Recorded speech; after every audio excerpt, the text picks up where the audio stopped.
हमारी डिजिटल जिंदगी में ना कुछ ऐसे छोटे हीरो होते हैं जिन पर हमारा ध्यान ही नहीं जाता। आज बात करेंगे उन्हीं में से एक की, मेमोरी कार्ड। चलिए समझते हैं इसे। वो स्टोरेज फुल वाला मैसेज तो सबने देखा ही होगा, है ना? और वो भी ठीक तब जब कोई बहुत खास पल कैमरे में कैद करना हो। मतलब ये एक ऐसी प्रॉब्लम है जिससे हम सब कभी ना कभी जरूर गुजरे हैं। और जानते हैं, इस आम सी लगने वाली प्रॉब्लम का एक बहुत ही सिंपल सा सलूशन है, मेमोरी कार्ड।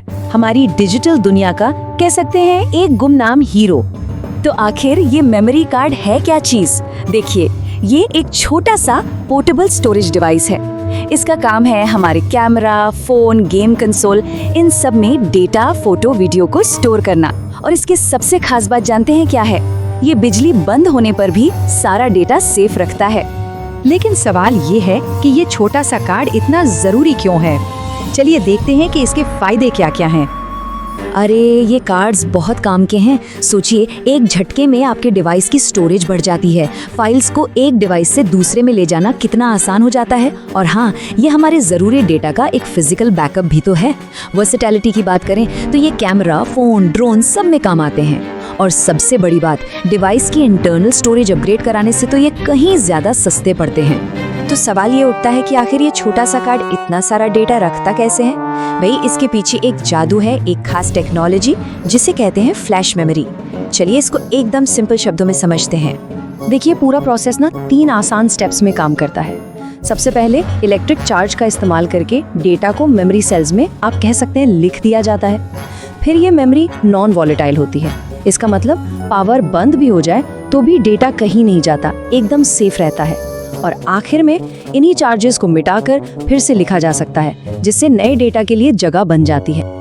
ठीक है, तो टेक्नोलॉजी तो समझ आ गई। अब आते हैं सबसे प्रैक्टिकल सवाल पर। अपनी जरूरत के हिसाब से सही कार्ड कैसे चुने?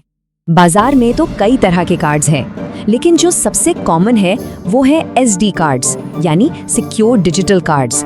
आजकल के ज्यादातर डिवाइसेस में आपको यही वाले कार्ड्स मिलेंगे। अब SD कार्ड्स में भी ना अलग अलग स्टैंडर्ड्स होते हैं और इनका मेन फर्क होता है स्टोरेज कैपेसिटी का।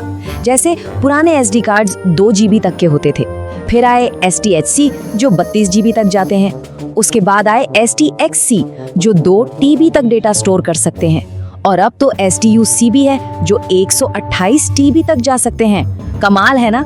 लेकिन याद रखिए, सिर्फ कैपेसिटी ही सब कुछ नहीं है, कार्ड की स्पीड भी बहुत मैटर करती है, खासकर जब वीडियो रिकॉर्डिंग या बर्स्ट फोटोग्राफी की बात हो। अब कैपेसिटी इतनी जरूरी क्यों है? इसका सबसे अच्छा एग्जाम्पल है 4K वीडियो। देखिए, अगर कोई 4K वीडियो शूट कर रहा है तो उसे ज्यादातर एक SDXC कार्ड की जरूरत पड़ेगी ही पड़ेगी। ऐसा इसलिए क्योंकि हाई क्वालिटी वीडियो बहुत ज्यादा स्पेस लेते हैं। और सिर्फ बड़ी कैपेसिटी वाला कार्ड ही नहीं, बल्कि तेज स्पीड वाला कार्ड भी चाहिए होगा ताकि वीडियो बिना अटके स्मूथली रिकॉर्ड हो सके। कैपेसिटी के अलावा एक और बड़ा फर्क है जो दिखता नहीं, वो है फाइल सिस्टम। इसे ऐसे समझें, पुराने कार्ड्स एक ऐसे सिस्टम पर काम करते थे जिसमें एक सिंगल फाइल का साइज 4 GB से ज्यादा नहीं हो सकता था।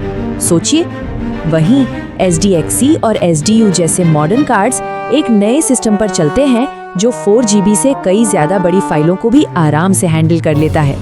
इसीलिए लंबी और हाई क्वालिटी वीडियो रिकॉर्डिंग के लिए ये एकदम जरूरी है। SD कार्ड्स के अलावा भी मेमोरी कार्ड्स की एक पूरी दुनिया है।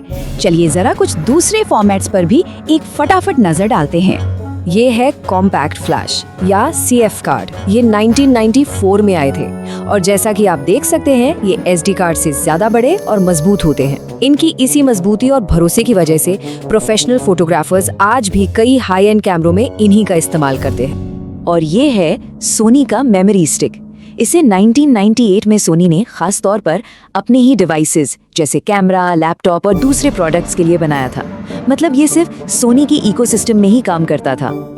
आज के प्रोफेशनल कैमरों को चाहिए स्पीड, जबरदस्त स्पीड, और यहीं पर काम आते हैं XQD और CF एक्सप्रेस जैसे कार्ड्स। इन्हें बहुत तेज रीड और राइट स्पीड के लिए ही बनाया गया है, जो 8K वीडियो रिकॉर्डिंग या 1 सेकंड में ढेरों फोटो खींचने के लिए मतलब एकदम जरूरी है।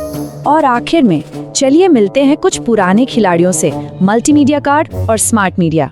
ये 1990s के दौर में आए थे, लेकिन इनकी कैपेसिटी बहुत कम थी, जिस वजह से अब इनकी जगह कहीं ज्यादा बेहतर SD कार्ड्स ने ले ली है। तो हमने मेमोरी कार्ड की पूरी कहानी देख ली। चलिए अब फटाफट इसके फायदे और नुकसान दोनों पर एक नजर डाल लेते हैं।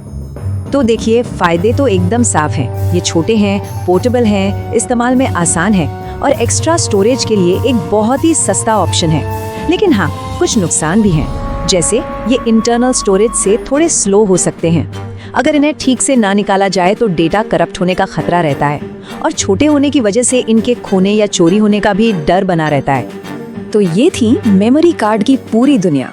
लेकिन एक सवाल तो मन में आता है, आज के जमाने में जब सब कुछ क्लाउड पर जा रहा है तो डेटा को फिजिकली स्टोर करने वाले इन छोटे छोटे डिवाइसेस का फ्यूचर क्या होगा? सोचने वाली बात है ना?